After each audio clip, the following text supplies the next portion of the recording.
for 5 minutes for the purpose of asking questions. Thank you very much, Mr. Chairman. Good morning. We've heard a lot today about y'all's views on diversity, equity, and inclusion programs. My take is these are about leveling out a playing field that has historically not been level, where there are folks in this country who are all running the same race, but for some people, their lane has obstacles in it. It has hurdles, it has water pits, and that is because of discrimination that was pushed, instituted, and facilitated by government at every single level. So I want to start with you, Dr. Shires. You've written much about how DEI programs fuel racial stereotypes. You talked here a little bit today about your opposition to these programs, and I think that's consistent with what we've heard from our Republican colleagues, as well as Vice President Vance, who I believe called them a deliberate program of discrimination against white men. What followed was not simply another disagreement over DEI. The exchange quickly became a confrontation over one basic question.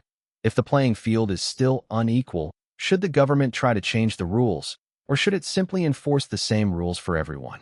One side argued that historic discrimination created obstacles that still affect Americans today. The other argued that the answer is not to change the finish line, but to remove the obstacles and enforce existing anti-discrimination laws.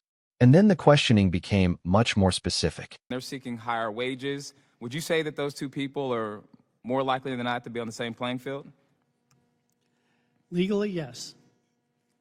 I have no clue what that means. In practice, are they likely to be on the same playing field? I guess what I'm trying to understand is what playing field are you comparing them on?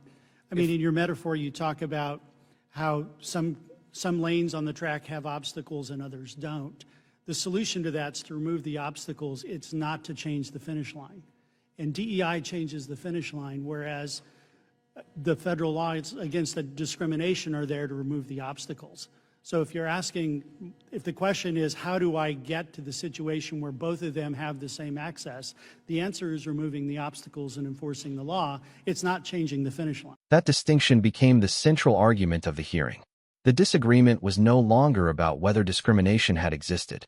Both sides acknowledged that it had. The real fight was over what should happen today because of that history. Should government programs actively compensate for unequal outcomes? Or should government focus only on preventing discrimination from happening in the first place?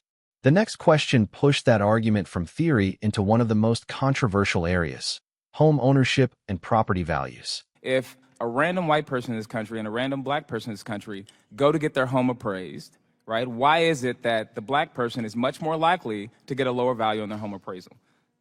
Because they live in a different neighborhood? Okay, great. We'll get to that in a second because that's wrong. Black people in this country were enslaved for at least 240 years. Is that correct? That's correct. Okay, and after slavery ended, you had about 100 more years at least of Jim Crow and legal segregation, where government at the federal, state, and local level blocked black people from owning land, from getting bank loans, from living in certain neighborhoods, from attending certain schools. All of that happened too, right? Yes. Okay, so my question to you is simple. Name the year that the playing field became completely even. I want you to give me a date. Again, it depends on what playing field you're talking about. I mean, if you're looking at For home loans, you brought, I think we talked about home loans and appraisals. For home loans, what year did it become equal? Well, according to the DEI movement in 1991, when they imposed disparate impact. So you're telling me today that if a black person goes and applies for a home loan, they have the same likelihood of getting accepted for that loan as a white person does? I'm saying under the DEI rules, yes, that would be the case. We know in practicality that people have different income profiles and experiences.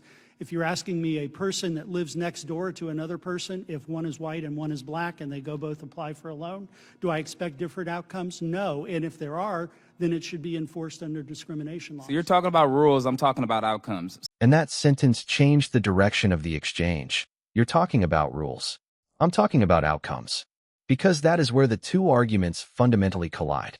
One side was pointing to legal equality and asking whether discrimination laws already provide equal access. The other side was pointing to measurable differences in wealth, employment, wages, and home values, and asking whether legal equality is enough when the outcomes remain dramatically different. To make that case, The questioning moved to a rapid-fire true or false test. Facts about wealth accumulation in this country? All right, let's go to the next one. For every $100 in wealth held by white families, black families hold about $15. True or false? Again, I don't know those specific numbers. Okay, well, I have data here. It's true. So we know that the answer here isn't just that black people believe in saving less than white people do, right? It's that government in this country has put one set of folks in a better position to succeed than other people. And it was the law for a very, very long time, and it became ingrained in our institutions. Government was part of the problem, and so it has to now be part of the solution. So let's do this true or false game again for employment and wages. Black workers are far more likely to be unemployed as white workers at almost every education level. True or false? That is true. So do you just believe that black people are more lazy or aren't as good at applications? Why do you think that data is the way it is? I think the data is that way it is because our educational system has dramatically failed the black community, and instead of solving it, we just let them into college where they then have a higher rate of failure because they... I wasn't aware that there's a black education system and a white education system. In my district, we have schools that are represented, all races in there, and the same outcomes. The same school has different outcomes for black kids and white kids. My time is up, but in short, if the government was part of the problem, the government now has to be part of the solution. Thank you, and I now recognize Mr. Jack for 5 minutes.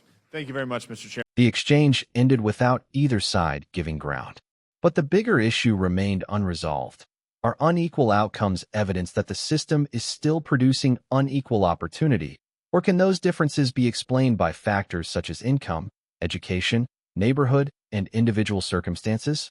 The hearing exposed a fundamental divide over what equality actually means. One argument says equality means applying the same rules and enforcing the law. The other says equality cannot be measured only by the rules if the starting conditions and outcomes remain dramatically different. And that is why this debate over DEI is far from finished.